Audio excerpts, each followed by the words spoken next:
दरवाजा खुल गया है।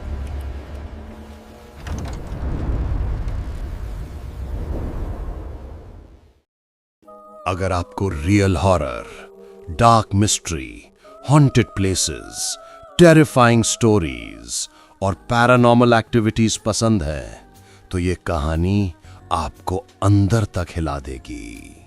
लाइट्स बंद कर लें, हेडफोन लगा लें और तैयार हो जाएं। डर की सबसे खतरनाक उड़ान अब शुरू होने वाली है। तो चलिए अब कहानी शुरू करते हैं। 1956 की बात है। उत्तराखंड के ऊंचे, ठंडे और धुंध से ढके पहाड़ी इलाकों में एक पुराना सरकारी डाक बंगला था। सड़क से मीलों दूर, घने जंगलों के बीच, जहां दिन में भी सूरज की रोशनी मुश्किल से जमीन को छू पाती थी। लोग कहते थे कि उस बंगले से रात को अजीब आवाजें आती हैं, कभी किसी बच्चे के रोने की, कभी किसी औरत के चीखने की और कभी खंखारती हुई सांसों की, जैसे कोई अदृश्य चीज घात लगाकर बैठी हो। लेकिन सरकारी रिकॉर्ड में बंगला आज भी सक्रिय था। वहां डाक अधिकारी, सफर में फंसे कर्मचारी और कभी-कभी यात्री भी ठहरते थे। कहानी की शुरुआत। इस कहानी का नायक है अनिरुद्ध, 22 साल का नया पोस्टमास्टर, बहादुर, पर उतना अनुभवी नहीं कि असली डर की पहचान कर सके। उसे पहली पोस्टिंग मिली घनश्यामपुर डिवीजन, डाक बंगला चौकी नंबर 47, जहां पहुंचने वाले अधिकतर अफसर एक ही हफ्ते में ट्रांसफर मांग लेते थे। अनिरुद्ध हंसकर बोला, भूत वूत कुछ नहीं होते, बस लोगों की कहानियां हैं। मैं एक रात में बंगला साफ कर दूंगा। वहां पहुंचने पर उसका स्वागत किसी इंसान ने नहीं, बल्कि हवा में घुलती सीली मिट्टी और पुराने खून जैसी बदबू ने किया। सामने खामोश बंगला, टूटी खिड़कियों में से हवा सीटी बजाती निकल रही थी। छत पर कीलें ढीली थीं, हर झोंके के साथ टक टक टक करती। चारों तरफ जंगल, जैसे अंधेरा निगल रहा हो। बंगले के रखवाले रघु काका बूढ़े, झुके हुए और कम बोलने वाले थे। उन्होंने चाबी देते समय हाथ कांप रहा था। उन्होंने सिर्फ इतना कहा कि शाम ढलने के बाद ऊपर वाली मंजिल पर मत जाना और रात को अगर कोई दरवाजा खटखटाए मत खोलना, चाहे अंदर कोई भी आवाज दे। अनिरुद्ध ने हंसकर सिर हिलाया। उसे लगा बूढ़े अंधविश्वासी हैं, पर जाते जाते रघु काका ने जो कहा, उसने पहली बार उसके दिल में हल्का डर उतारा। जिस कमरे में आज रात तुम सोओगे, वहां 11 साल से कोई इंसान पूरी रात जगा नहीं रह सका। और वो चल पड़े। दरवाजा बंद। अब बंगले में सिर्फ अनिरुद्ध और वो कुछ जो दिखता नहीं पर मौजूद था। रात 8:15। बंगले के भीतर अनिरुद्ध ने दीपक जलाया। कमरे की दीवारें नमी से काली पड़ चुकी थीं। लकड़ी का फर्श जगह जगह उखड़ा हुआ। कदम रखते ही किरकिर की आवाज। खाना खाकर वो मेज पर बैठकर डाक की फाइलें देखने लगा। तभी ऊपर से धीमी सी दस्तक, जैसे कोई नंगे पांव चल रहा हो। उसने सोचा शायद कोई बंदर या बिल्ली होगी, लेकिन फिर आवाज सीधी उसके ऊपर वाले कमरे में रुक गई, ठीक उसके सिर के ऊपर। और कुछ सेकंड बाद टप टप टप, जैसे कोई छत पर उंगलियां घुमा रहा हो। अनिरुद्ध को पहली बार लगा कि यह जानवर नहीं, यह कुछ और है। उसने दीपक उठाया और सीढ़ियों की तरफ बढ़ा। सीढ़ियां पुरानी थीं। हर कदम के साथ धूल उड़ रही थी और लकड़ी कांपने की आवाज। ऊपर पहुंचते ही दरवाजा बंद था, लेकिन अंदर से धीमी हंसी सुनाई दी, एक बच्चे जैसी। लेकिन वो हंसी खुश नहीं थी, वो दांत पीस कर की गई क्रूर हंसी थी। अनिरुद्ध ने डर पर काबू करके दरवाजा धकेला। दरवाजा चरमराया, खुला, लेकिन कमरा खाली। पर हवा में गंध थी, जले हुए बालों की। दीवार पर लाल अक्षरों में लिखा था, कौन हो तुम? अचानक पीछे से कदमों की आहट, धीमी पर भारी, जैसे कोई चल रहा हो लेकिन दिखाई ना दे रहा हो। अनिरुद्ध मुड़ा, कुछ नहीं। फिर आया वो शब्द, फुसफुसाहट में, बाहर मत जाना, वो तुम्हारा इंतजार कर रही है। उसका गला सूख गया, दिल जोर से धड़क रहा था। वो नीचे भागा, दरवाजा बंद कर लिया। रात 12:03। दरवाजे पर दस्तक। बाहर तेज हवा, पेड़ों के पत्ते हिल हिल कर डर का संगीत बना रहे थे। तभी ठक ठक ठक, दरवाजे पर दस्तक। धैर्य टूटने लगा, पर रघु काका की चेतावनी याद आई, दरवाजा मत खोलना। लेकिन बाहर से एक महिला की आवाज आई, बेटा दरवाजा खोलो, ठंड से मर रही हूं। आवाज इतनी दुख भरी कि किसी का भी दिल पिघल जाए। अनिरुद्ध के हाथ खुद ब खुद दरवाजे पर चले गए।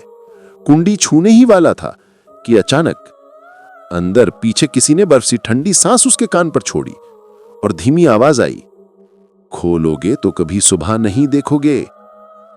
अनिरुद्ध जम गया। बाहर दस्तक जारी, ठाक ठाक ठाक, अब क्रोध में, अब जोर से, जैसे दरवाजा तोड़ देगी। और फिर अचानक सब खामोश, सन्नाटा। लेकिन वो सन्नाटा मौत जैसा। 1:15 AM जब खिड़की खुली, अनिरुद्ध बिस्तर पर बैठा था, डर से पसीना बह रहा था। दीपक कांप रहा था, लौ कभी लंबी कभी छोटी। तभी खिड़की अपने आप खुल गई। कटकड़ाहट और हवा का तेज झोंका, पर हवा के साथ अंदर आया किसी मरीज जैसा सड़ा गला मांस की बदबू। पर्दे खुद ब खुद उड़े, अंधेरा कमरे में फैल गया और खिड़की पर दिखा एक महिला का चेहरा। सिर्फ चेहरा, आंखें लाल, बिना पलक झपकाए, चेहरे पर आधी चमड़ी उखड़ी हुई। वो मुस्कुराई, धीरे धीरे दांत दिखाते हुए। दरवाजा क्यों नहीं खोला अनिरुद्ध? उसने उसका नाम कैसे लिया? इसका जवाब इंसानी दिमाग ढूंढ ही नहीं सकता था। अनिरुद्ध चीख पड़ा, लेकिन आवाज गले में ही फंसकर रह गई। महिला फुसफुसाई, मैं यहीं हूं, ऊपर पहली मंजिल के उस कमरे में, आओ बात करनी है। फिर उसका चेहरा गायब। खिड़की जोर से धड़ाम बंद और पूरा बंगला फिर खामोशी में डूब गया। भय के बावजूद जिज्ञासा जीत गई।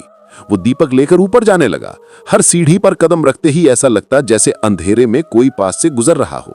जब वो ऊपर पहुंचा तो कमरा खुला हुआ था, अंदर अंधेरा, और बीच में एक पुरानी टूटी पालना झूल रही थी अपने आप। अनिरुद्ध करीब गया। पालना में कुछ पड़ा था, एक पुरानी डायरी, खून के सूखे धब्बों से भरी हुई। उसने खोला। पहला पन्ना लिखा था, मैं सुषमा, इस बंगले की आखिरी मालकिन। मेरे पति ने मुझे मारकर यहीं दफना दिया। मेरा बच्चा भी यहीं मर गया। हम दोनों अब भी यहीं हैं। अनिरुद्ध की उंगलियां कांपी। डायरी का आखिरी पन्ना हवा ने खुद खोला और उस पर लिखा था, अगर तुम ये डायरी पढ़ रहे हो तो अब तुम भी हमारा हिस्सा हो। आज रात 3 बजे हम लेने आएंगे। और उसी पल कमरे के कोने में किसी ने हंसा, धीमा, लंबा, खूंखार। दीपक बुझ गया, अंधेरा पूरा निगल गया। अनिरुद्ध पीछे हटने लगा, लेकिन हवा में वही आवाज गूंजी, रुको, कहानी अभी शुरू हुई है। अचानक पीछे दरवाजा खुद बंद हो गया। अंधेरा, सिर्फ अंधेरा और 2 परछाइयां। कमरा अंधेरे में घिरा था। दीपक बुझ चुका था। हर ओर से बस सांसों की धीमी दबी आवाजें, जैसे कोई अदृश्य भीड़ उसे घेर रही हो। अनिरुद्ध का दिल ऐसा धड़क रहा था जैसे शरीर से बाहर फटकर निकल जाएगा। वो चीखना चाहता था, भागना चाहता था, पर डर ने उसकी आवाज भी छीन ली और उसके कदम भी। कमरे में गूंजी वही स्त्री स्वर, धीमा लेकिन बेहद स्पष्ट, अनिरुद्ध, तुमने मेरी कहानी सुनी, अब अपनी कहानी हमें सुनाओ। धुंध की तरह एक परछाई सामने बनी। धीरे धीरे चेहरा उभरा। वो सुषमा थी, वैसी ही जैसी पहली रात खिड़की पर दिखी थी। फटी चमड़ी, लाल आंखें, काले होंठ। लेकिन अब वो ज्यादा नजदीक थी, दूर नहीं, इतनी कि उसकी सांसें चेहरे को चीरती हुई महसूस हो रही थीं। अनिरुद्ध की टांगें कांप रही थीं। वो बस दीवार से चिपक गया। सुषमा ने गला टेढ़ा करके मुस्कुराया, हमने तुम्हें बुलाया नहीं था, तुम खुद हमारे घर आए। अचानक उसके पीछे फर्श पर थाप थाप थाप की आवाजें, जैसे कोई बच्चा रेंग रहा हो। अनिरुद्ध ने डरते हुए नीचे देखा। जमीन पर एक छोटे आकार की काली परछाई इधर उधर भाग रही थी। वो कोई बच्चा नहीं था, उसका शरीर इंसानी, लेकिन हाथ पांव उल्टी दिशा में मुड़े हुए। सर की जगह बस एक गड्ढा सी काली खाली जगह। वो चीज झटके से रुककर अनिरुद्ध के पैरों के पास आ गई और हंसी। बच्चे जैसी नहीं, कब्र जैसे सन्नाटे में उठी दानवी हंसी। डायरी में लिखा था, 3 बजे वे लेने आएंगे। अनिरुद्ध दीवार से लगकर खड़ा रहा। उसकी आंखें कमरे में घूम रही थीं। हर तरफ धुंध, अंधेरा, फुसफुसाहट। सुषमा धीरे धीरे उसकी ओर बढ़ी। उसकी चाल इंसानी नहीं, जैसे शव रस्सियों से खींचा जा रहा हो। वो करीब आई और बोली, मरना मत अनिरुद्ध, मरने के बाद इससे भी बुरा है यहां रहना। उसकी बात सुनकर लगता था जैसे वो भूत होकर भी कैद है। वो आजाद नहीं, बल्कि टॉर्चर्ड है। लेकिन फिर अचानक उसकी आवाज बदल गई, गहरी, पुरुष जैसी। अब तुम भी नहीं बच सकते। उसके वक्तव्य के साथ पूरा कमरा कांप उठा। खिड़की अपने आप खुल गई, दरवाजा धड़ाम से बंद हो गया और दीवार पर टंगी पुरानी घड़ी टिक टिक करते हुए रुकी। 3 बजे AM। और तभी बंगले में एक साथ चिल्लाहट गूंजी। महिला, बच्चे, पुरुष, बूढ़े, सैकड़ों आवाजें, जैसे पूरा बंगला चीख रहा हो।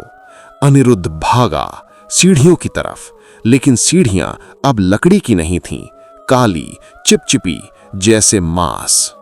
वो हर कदम पर धंस रहा था। पीछे से हाथ निकले, बर्फ जैसे ठंडे, और उसकी टांग पकड़ लिए। दिमाग सुन्न, शरीर जड़, लेकिन उसने पूरा जोर लगाकर पैर छुड़ाया और नीचे कूदा। फर्श पर गिरते ही उसकी सांस टूटने लगी, सीने में दर्द, पर अब भागना ही बचाव था। वो दरवाजे की तरफ गया, पर दरवाजा बंद, कुंदी नहीं थी, जैसे दरवाजा दीवार में समा चुका हो। और फिर आवाज बिल्कुल पीछे से, भाग क्यों रहे हो? तुम हमारे हैं। अनिरुद्ध पलटा। कमरे के चारों कोनों में काले चेहरे झूल रहे थे, बिना गर्दन के, बिना आंखों के, सब उसकी ओर रेंग रहे थे। सुषमा ठीक बीच में खड़ी थी। उसकी आंखों में इस बार आंसू थे। पहली बार वो भूत नहीं, इंसान लगी।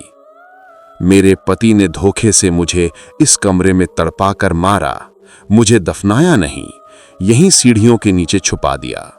मेरा बच्चा भी इसी बंगले में तड़प कर मरा। हम बदला नहीं ले सके, इसलिए इस जगह से बंधे हुए हैं।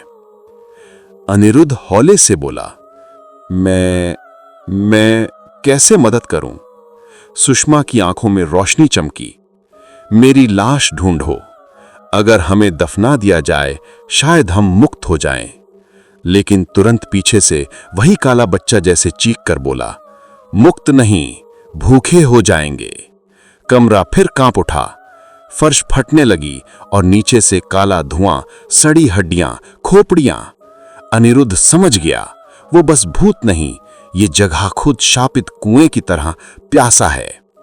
अनिरुद्ध घुटनों के बल रेंगते हुए नीचे के दरवाजे तक पहुंचा। उसका हाथ खून से लथपथ था, छिलने से या परछाइयों के खरोंच से समझ नहीं आया। उसने जेब से माचिस निकाली। पूरे कमरे में लकड़ी, पुरानी, सूखी। अगर बंगला जलेगा तो सब राख होगा, भूतों सहित शायद। उसने पहला तील लगाया दीपक के बचे तेल पर। लपट उठी, तेज, भयंकर। सुषमा चीखी, दर्द से नहीं, उम्मीद से, जैसे यही उसका मोक्ष हो। छत पर लटके चेहरे तड़पने लगे। बच्चे की परछाई जलने पर विकृत चीख निकली। अनिरुद्ध ने पूरा तेल कमरे में फेंका। आग दीवारों पर चढ़ी। काले धुएं में सैकड़ों आकृतियां चीख रही थीं। बंगला जलने लगा। खंभे टूट रहे थे, सीढ़ियां गिर रही थीं। अनिरुद्ध आखिरी दम लगाकर खिड़की से बाहर कूदा। कांच चुभ गया, घुटना फट गया, पर वो बाहर जिंदा जमीन पर पड़ा रहा। आंखें खोली तो देखा पूरा बंगला आग के बीच बिखर रहा था, लपटे आसमान तक, और धुएं में एक दृश्य स्पष्ट हुआ। सुषमा की आत्मा, बच्चे का छोटा हाथ उसके हाथ में, उनके चेहरे पर शांति। उन्होंने मुस्कुराकर कहा, धन्यवाद, और फिर हवा में घुल गए, जैसे कभी थे ही नहीं। अगली सुबह गांव वाले भागते आए। उन्होंने अनिरुद्ध को अचेत पाया। बंगले की जगह सिर्फ राख थी। सरकारी रिपोर्ट में लिखा, बिजली का शॉर्ट सर्किट, प्रॉपर्टी जलकर नष्ट, कोई गैर प्राकृतिक गतिविधि प्रमाणित नहीं। पर अनिरुद्ध जानता था, उस रात सिर्फ एक बंगला नहीं जला, एक शाप समाप्त हुआ, 2 बंद आत्माएं मुक्त हुईं। इसके बाद अनिरुद्ध कभी उस जगह लौटा नहीं। पर आज भी गांव वाले कहते हैं, कभी कभी राख के ढेर पर एक महिला और एक बच्चा मुस्कुराते दिखाई देते हैं, शांत। पर देखने वाले के दिल में एक ठंडी हवा छोड़ जाते हैं, मानो कह रहे हों, हम मुक्त हैं, पर कहानी अभी भी जिंदा है।